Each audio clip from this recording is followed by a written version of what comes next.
ફાગુ ગુજરાતી સાહિત્યનો એક વિશિષ્ટ કાવ્ય પ્રકાર.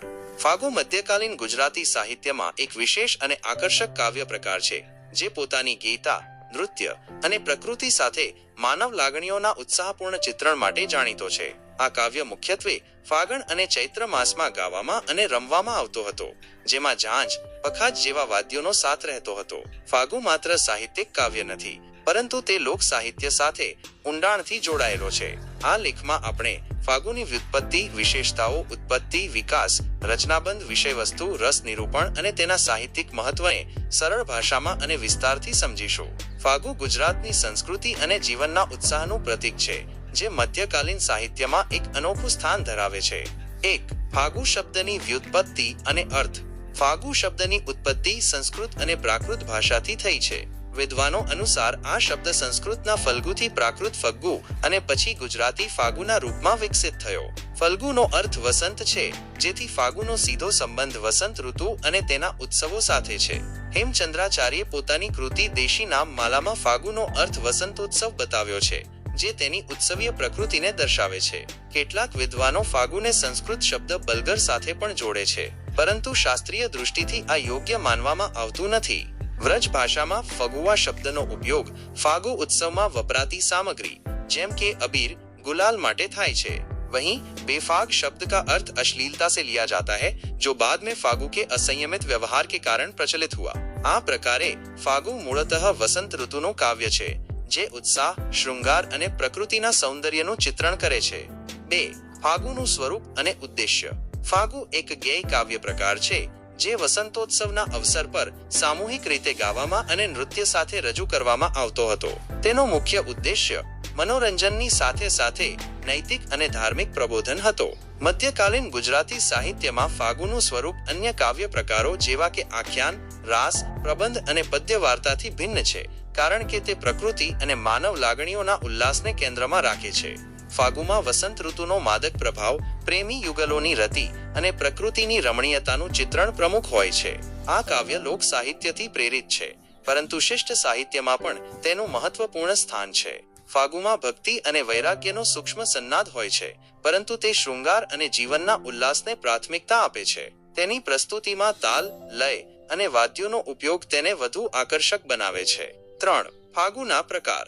ફાગુને 2 મુખ્ય શ્રેણીઓમાં વિભાજિત કરી શકાય છે.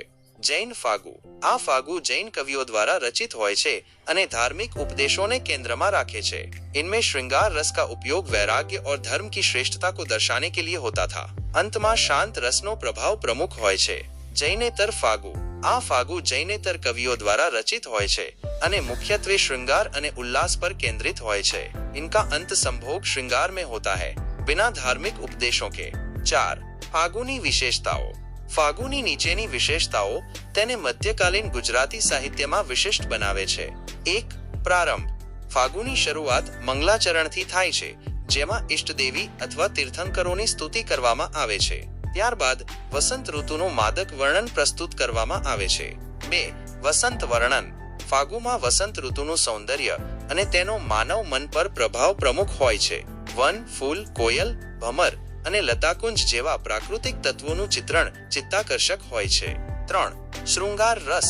ફાગુમાં શૃંગાર રસનું નિરૂપણ પ્રમુખ છે. સંયોગ અને વિપ્રલમ શૃંગાર બંનેનું વર્ણન હોય છે. નાયિકાની વિરહ વેદના અને પ્રિયના મિલનનો ઉલ્લાસ કાવ્યને રસપૂર્ણ બનાવે છે. 4. ગેયતા અને નૃત્ય. ફાગુ ગેય કાવ્ય છે, જે સામૂહિક નૃત્ય અને વાદ્યો જેમ કે તબલા, વાંસળી, વીણા સાથે પ્રસ્તુત કરવામાં આવતો હતો. દુહા, રોલા અને દેશી ઢાળ જેવા છંદો તેને ગેય બનાવે છે. 5. ધાર્મિક પ્રબોધન. જૈન ફાગુમાં અંતમાં વૈરાગ્ય અને ધર્મનો બોધ આપવામાં આવે છે, જ્યારે જૈનેતર ફાગુ શૃંગારમાં જ સમાપ્ત થાય છે. 6. રચનાબંધ. ફાગુનો રચનાબંધ ભાસ, ખંડના રૂપમાં હોય છે, જેમાં દુહા અને રોલાની કડીઓ હોય છે. કેટલાક ફાગુમાં સંસ્કૃત શ્લોક પણ સામેલ હોય છે, જેમ કે વસંત વિલાસ. 7. આલંકારિકતા. ફાગુમાં ઉપમા, રૂપક, યમક, સન્નાદ અને પ્રાસ જેવા અલંકારોનો ઉપયોગ થાય છે, જે કાવ્યને સૌંદર્યપૂર્ણ બનાવે છે. 5. ફાગુની ઉત્પત્તિ અને વિકાસ. ફાગુનો ઉદ્ભવ મધ્યકાલીન ગુજરાતી સાહિત્યમાં વિક્રમ સંવત 14મી સદીથી માનવામાં આવે છે. તે લોક સાહિત્યથી પ્રેરિત થઈને શિષ્ટ સાહિત્યમાં વિકસ્યો. તેનો વિકાસ 18મી સદી સુધી રહ્યો, જેમાં લગભગ 50 રચનાઓ ઉપલબ્ધ છે. મોટા ભાગના ફાગુ જૈન કવિઓ દ્વારા રચિત છે, પરંતુ જૈનેતર કવિઓનું યોગદાન પણ નોંધપાત્ર છે. મુખ્ય ફાગુ રચનાઓ અને તેમનો વિકાસ. જિનચંદસુરી ફાગુ સન 1341. આ સૌથી પ્રાચીન જૈન ફાગુ છે, જેમાં વસંત વર્ણન અને જૈન આચાર્ય જિનચંદસુરીના મહિમાનું ચિત્રણ છે. સ્થૂલીભદ્ર ફાગુ સન 1391 થી 1400. જિન પદ્મસુરી દ્વારા રચિત આ વર્ષા ઋતુના વર્ણન માટે પ્રસિદ્ધ છે. તેમાં સ્થૂલીભદ્રની વૈરાગ્ય કથા છે. વસંત વિલાસ સન 1400 થી 1425. જૈનેતર ફાગુમાં સૌથી પ્રાચીન આ આંતરિક યમક અને સંસ્કૃત શ્લોકો માટે જાણીતો છે. નેમિનાથ ફાગુ સન 1405. રાજશેખર સુરી દ્વારા રચિત, તેમાં નેમિનાથ અને રાજીમતીની કથા છે. નારાયણ ફાગુ 1425. જૈનેતર ફાગુ, જેમાં શ્રી કૃષ્ણના પરાક્રમનું યશોગાન છે. જંબુસ્વામી ફાગુ સન 1430. જંબુકુમારના વૈરાગ્ય અને દીક્ષાની કથા.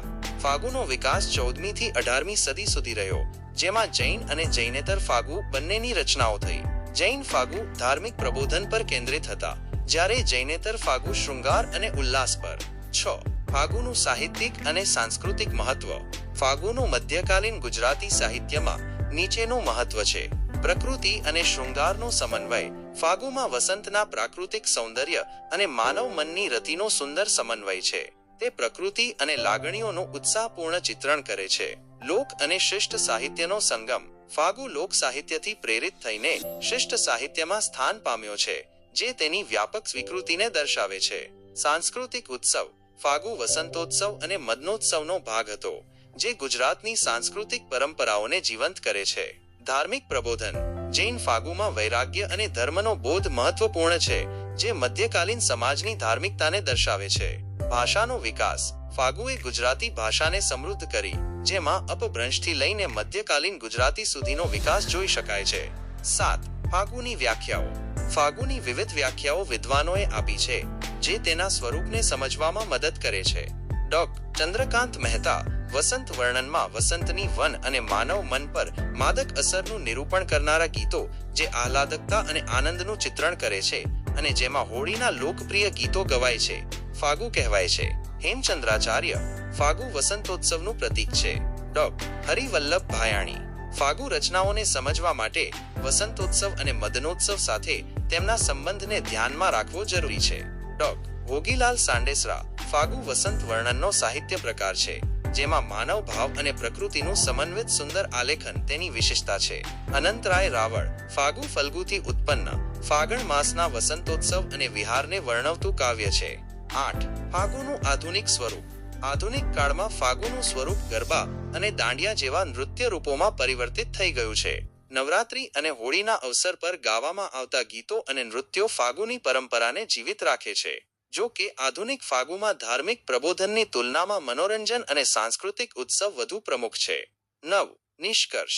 ફાગુ મધ્યકાલીન ગુજરાતી સાહિત્યનું એક અમૂલ્ય રત્ન છે, જેણે વસંતના સૌંદર્ય, માનવ લાગણીઓના ઉલ્લાસ અને ધાર્મિક પ્રબોધનને એક સાથે પ્રસ્તુત કર્યું. તેનું ગેય, નૃત્યાત્મક અને રસાળ સ્વરૂપ તેને લોકપ્રિય બનાવે છે. ફાગુએ માત્ર સાહિત્યને સમૃદ્ધ કર્યું જ નથી, પરંતુ ગુજરાતની સાંસ્કૃતિક ઓળખને પણ મજબૂત કરી છે. તે પ્રકૃતિ અને શૃંગારનું એક ઉત્સાહપૂર્ણ કાવ્ય છે, જે આધુનિક સ્વરૂપો જેવા કે ગરબા અને દાંડિયામાં પોતાની જીવંત વારસાગત દ્વારા સતત પ્રેરણા આપે છે.